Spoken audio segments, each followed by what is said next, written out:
Hi, everybody. As you can see, I have my two dogs with me. I have Allie and Jasper. Hi, Allie.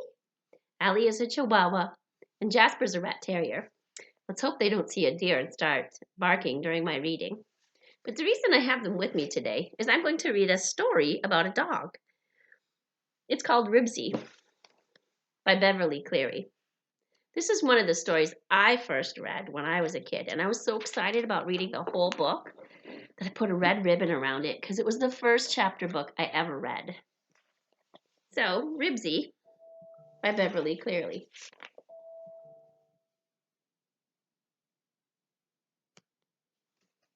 Ribsy and the Hungry Flea. Just a second, I'm going to turn off my phone because it just binged. Ribsy and the Hungry Flea. Are you interested, Al? Hi, Allie. Henry Huggins' dog, Ribsy, was a plain, ordinary city dog, the kind of dogs that strangers usually call a mutt or a pooch. They always called him this in a friendly way because Ribsy was a friendly dog. He followed Henry and his friends to school. He kept the mailman company. He wagged his tail at the milkman, who always stopped to pet him.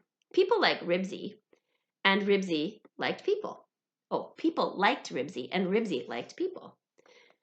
Ribsy was what you might call a well-adjusted dog. This did not mean that Ribsy had no trouble. He did have troubles, and high on the lists were fleas. One particularly mean, hungry flea that persisted in nipping Ribsy right under his collar, where he could not get to it no matter how hard he scratched with his hind foot. If it had not been for the flea, things might have been different for Ribsy.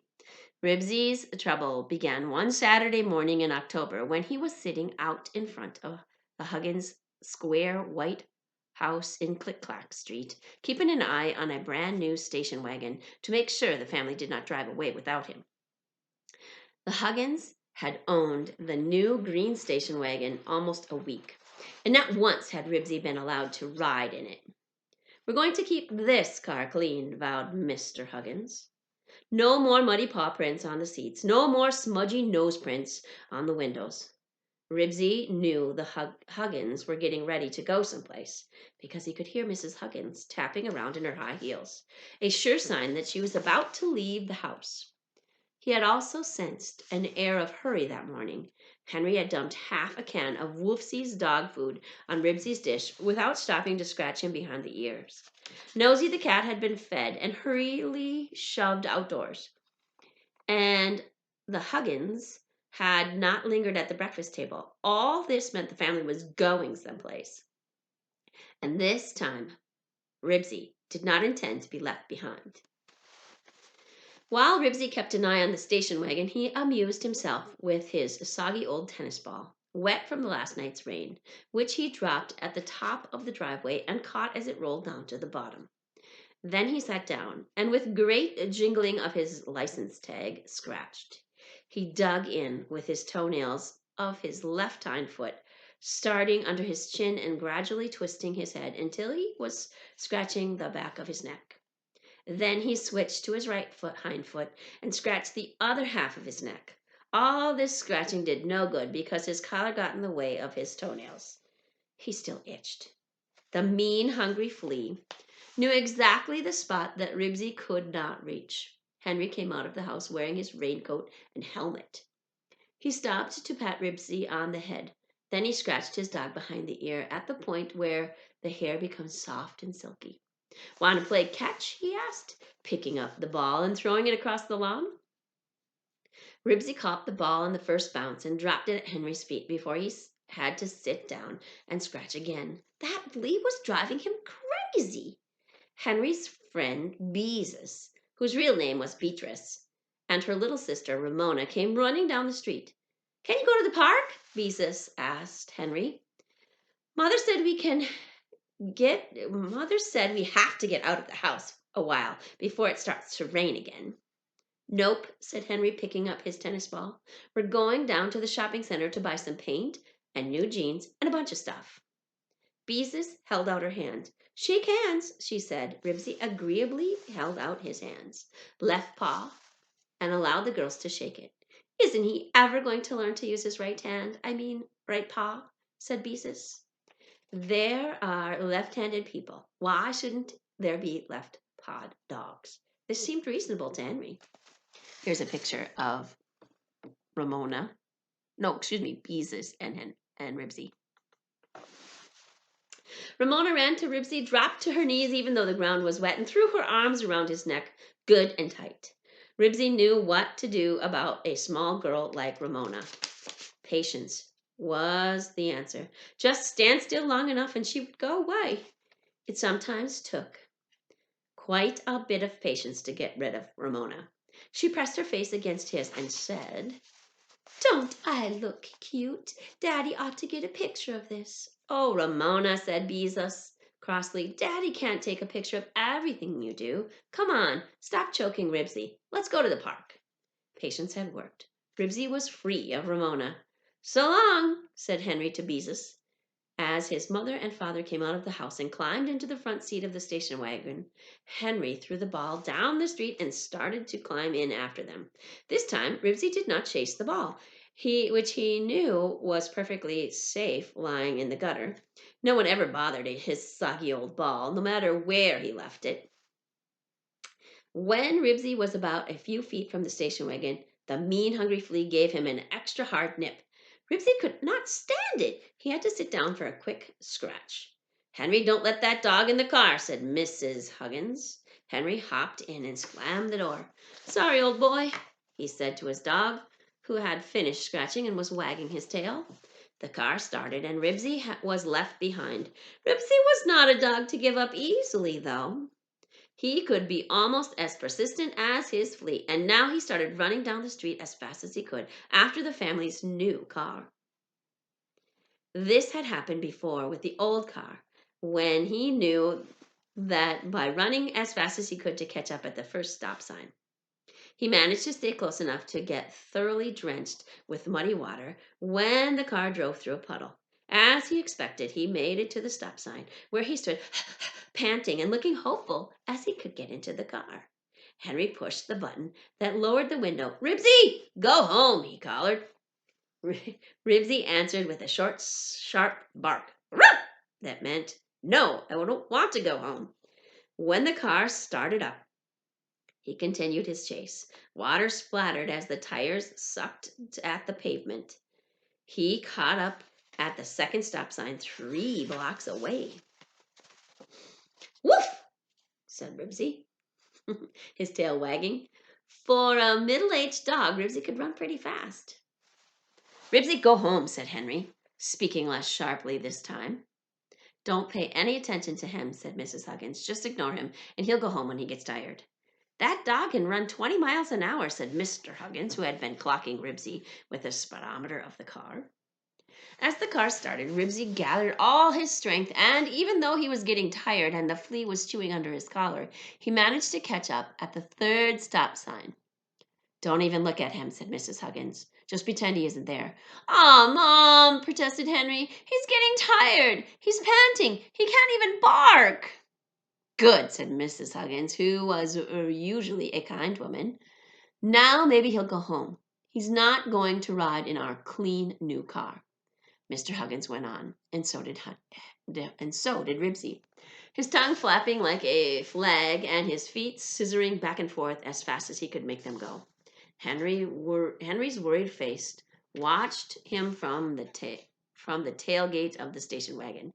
Ribsy barely made it to the next stop, which was the traffic light at the busy intersection. He stood panting with his sides going in and out like bellows. "But, Mom, he'll get run over," Henry was saying. "He wants to come with us so much, he isn't even paying attention to the other cars." Mrs. Huggins glanced unwillingly at Ribsy. "Oh, all right," she said. "Just this once, but keep him on the floor. I don't want him on the seat with those wet paws, and I don't want any smeary nose prints on the windows." Henry opened up the door, and Ribsy, the winner, jumped in. The first thing he did was shake himself. Muddy drops splattered all over the new upholstery. Suddenly, Mrs. Huggins' handed Henry a Kleenex. So silently, not suddenly. Silently, Mrs. Huggins handed Henry a Kleenex.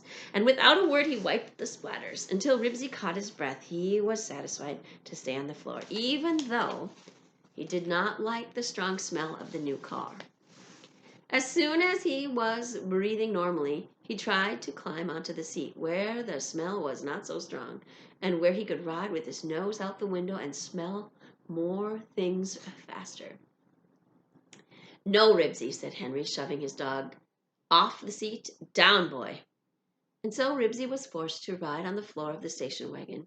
He could not see a thing.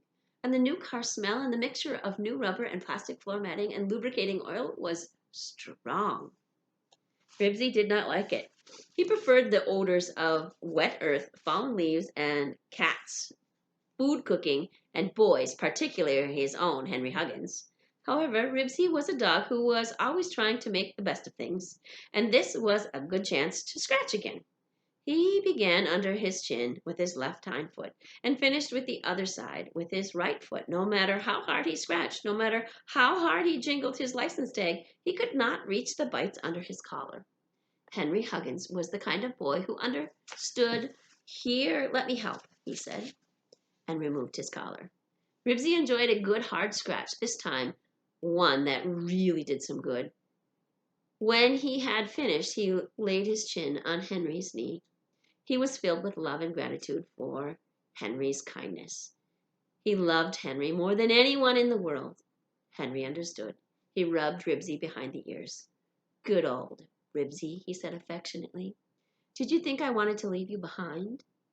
By this time, the Huggins had reached the shopping center, which was made up of all kinds of stores, shops, restaurants, surrounded by acres and acres of parking spaces without parking meters.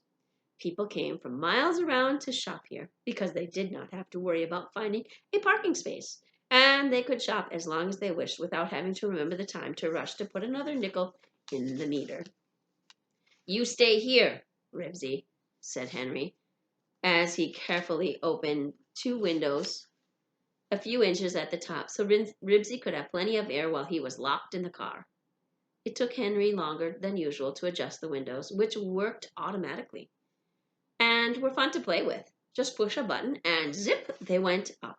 Push a button again and zip, they went down. For once, Henry did not mind being left in the car.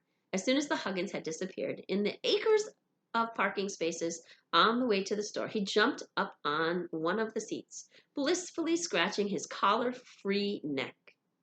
He turned around 3 times, settled his nose on his tail, and went to sleep. He slept quite a while, and when he woke up, he felt rested and ready for action.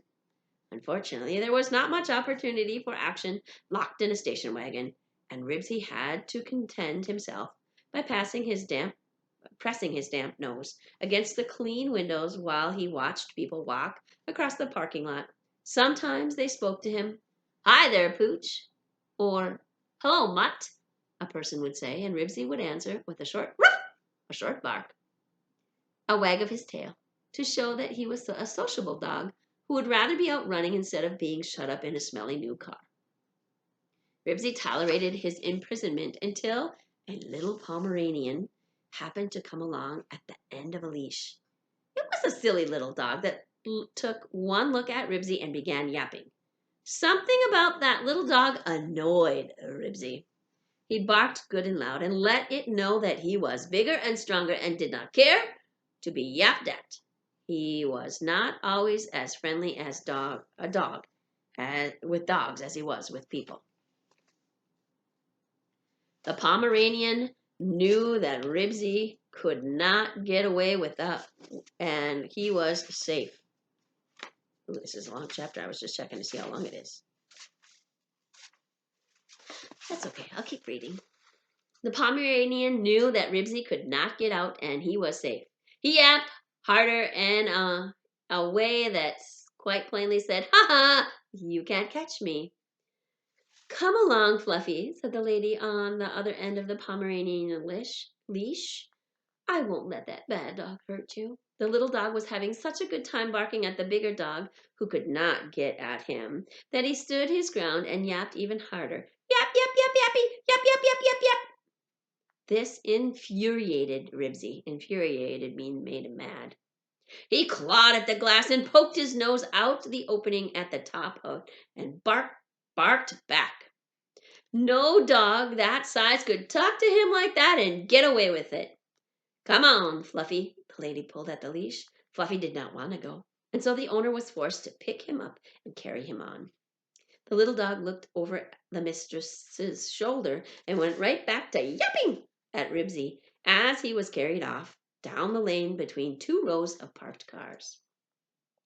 Ah, Jasper's come back. That's Jasper and Allie on the ledge. Hi, Jasper. Did you hear all that yapping? This made Ribsy frantic to escape. Hi, Allie.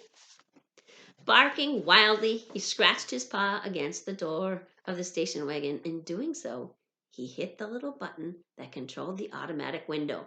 The glass slid down and Ribsy leaped out through the window onto the wet pavement. Uh-oh. It all happened so fast that he was still surprised when his feet hit the ground. But he lost no time in dashing in the direction of which the little dog and his owner had gone. He followed the sound of the yapping as it went toward the stores. But when he stopped, he quickly lost interest. After sitting down to have another good scratch at his collar-free neck, Ribsy set out to find Henry Huggins, who had disappeared somewhere in the sea of cars. He put his nose down on the pavement and began to sniff. He was searching for a certain familiar scent, a scent that was made up of a number of things. Sneakers, those are shoes, raincoat, and a whiff of cat, and the aroma of coffee grounds that had been spilled on the kitchen floor that morning, the smell of a new car, and most satisfying of all to Ribsy, the boy smell that belonged only to Henry Huggins. Ribsy had a pretty good nose, but unfortunately, he was no bloodhound. Bloodhounds are dogs that really can track things. He had never tracked a lost child over a mountain or through the forest. He was just an ordinary city dog trying to track his owner across an enormous parking lot that smelled like oil and exhaust. As Ribsy ran whiffing around the parking lot, his nose picked up the scent of many pairs of shoes and quite a few pairs of galoshes, boots. Some of them tingled with the smell of cat, and many of them smelling of boy, but none of them smelling of Henry.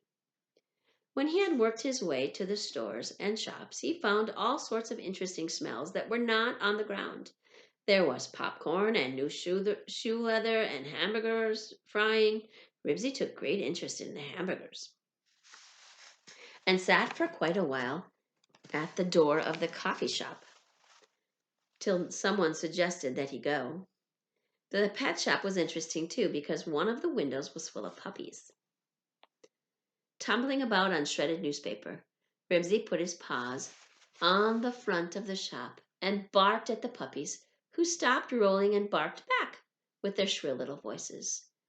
This dialogue between a middle-aged dog and puppies attracted a crowd, but Henry and his parents were not to be part of the crowd.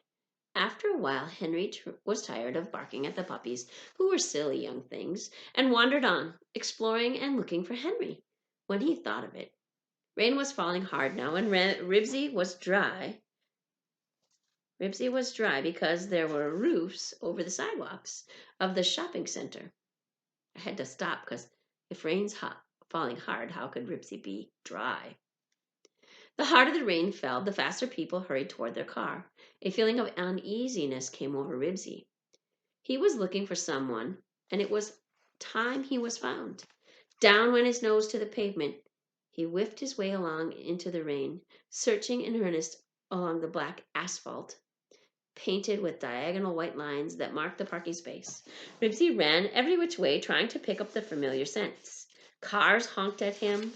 The rain, which pelted his skin with cold, hard drops, turned the pavement into one big mud puddle. Muddy puddle of smells, mostly oil, gas, and exhaust. Ribsy was worried. Nothing was familiar. When a car slammed on its brakes to avoid hitting him, he became frantic. The car honked angrily, and its chrome shone menacingly. "Watch where you're going, you stupid mutts," the driver bawled. Ribsy began to run. He ran as fast as he could, dodging in and out among the acres of parked cars in directions from which he thought he had come. He could find no landmark. All the white stripes on the asphalt were exactly alike, and all the cars looked pretty much the same to Ribsy. No matter which way he ran, there were more cars and more white lines. He was confused, bewildered, and frightened. He was also sopping wet. And when Ribsy caught a familiar scent, there's a picture on this page.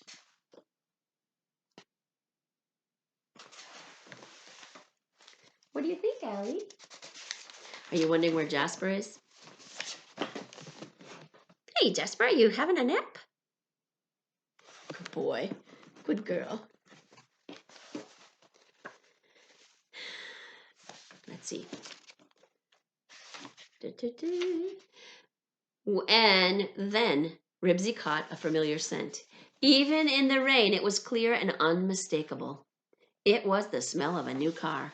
It was right beside him. There in the lane, it was the blue station wagon, and the smelled just right. Ribsy, who like all the other dogs was colorblind, investigated. He found the tailgate window open, and with a leap and a scramble, he was inside where it was dry. After giving himself a good hard shake, the scent of a shower of rainwater, he curled up on the seat in the smallest possible space to try to warm himself. There he fell asleep, while he waited for his family to come back. It was some time later that Henry was awakened by a man's voice saying, "I thought I told you girls not to play around with these windows." Suddenly the car seemed to be full of people, mostly of them girls, dressed in raincoats, corduroy slacks, and boots. Bewildered and half awake, Ribsy sat up. "Daddy, look! A dog!" That cried the oldest girl, who was about Henry Huggins' age.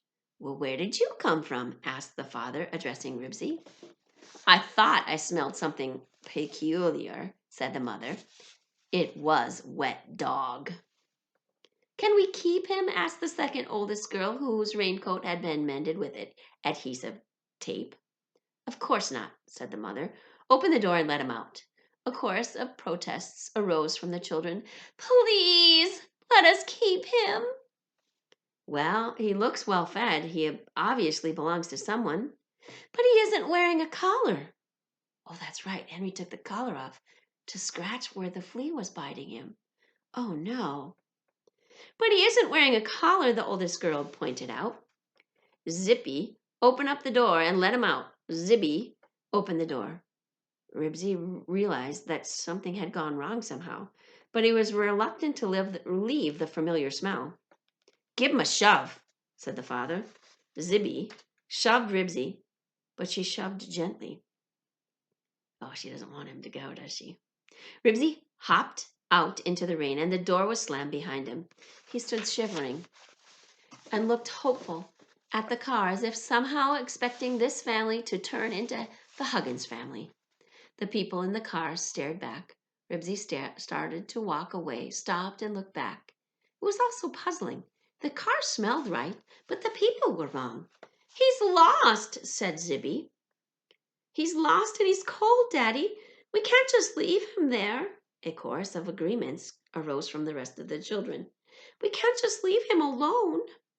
"We could take him to the lost and found," said one of the younger girls. "The one in the parking lot in the peak hood." One of the girls, the one in the peaked hood. Oh, she's got a hood on. "Silly stores don't have a lost and found for dogs. Just for mittens and things like that." Zibby was inclined to act a little superior. She was also bossy. "Can't we take him home and look in the paper and see if anyone advertised for a lost dog?" Well, the mother was the kind of person who did not like to discourage the children's ideas. She wanted them to develop initiative. That means doing things for yourself. Besides, a dog might amuse them on the long, wet afternoon when they had to be cooped up in the house. "Perhaps we shouldn't leave him here on the parking lot. He might get hit by a car." "Maybe he won't come," said the father. "I hope." Zibby opened the door. "Here, doggy," she said. Ribsy stood watching uncertainly. The girl hopped out and grabbed him around the middle and lugged him back to the station wagon where she dumped him on the seat beside the next to the oldest girl. Maybe we'll get a reward for finding him, said the next to the oldest girl. Maybe $1 million, said the next to youngest girl. Nobody will give $1 million for a dog, said Zibby. Anyways, I hope nobody advertises for him so we can keep him. Maybe we'll advertise ourselves, said the father, as he started the car and drove away. Found one mutt in parking lot. Ribsy whimpered uneasily. Many hands of different sizes were petting him all at once. And although he did not dislike small girls, he had learned to be cautious around them. They might turn out to be like Ramona, hugging him, petting him too hard, pulling his tail. Oh, where has my little dog gone? The father began to sing as he drove off. All the girls joined in. Oh, where has my little dog gone? Oh, where can he be? With his tail cut short and his ears so long. Oh, where can he be? Yes, that is a real song. Ribsy did not care for singing, but even more than singing and the many strange hands petting him, Ribsy was bothered by something else. He sensed that the car was going the wrong direction. It crossed over a bridge, over a river, passed by tall buildings that were not at least a bit like Click-Clack Street, and it took a road up a hill through a canyon that led out of the city. Ribsy scrambled across Zibby's lap and pressed his nose against the window out of the station wagon, where he whimpered anxiously. He was so frightened that, that his paws began to perspire and leave damp footprints on the seat. Everything was wrong. The wrong people were in the new-smelling car. The car was going the wrong direction, and there was no way he could escape. His neck still itched, and he scratched half-heartedly. He had more important worries than a flea that caused him to be without his collar and identifying tags. He was being carried farther and farther away from Henry Huggins. And that, as far as Ribsy was concerned, was the worst thing that could happen to him. Oh, where has my little dog gone? Sang all the girls at the top of their voices.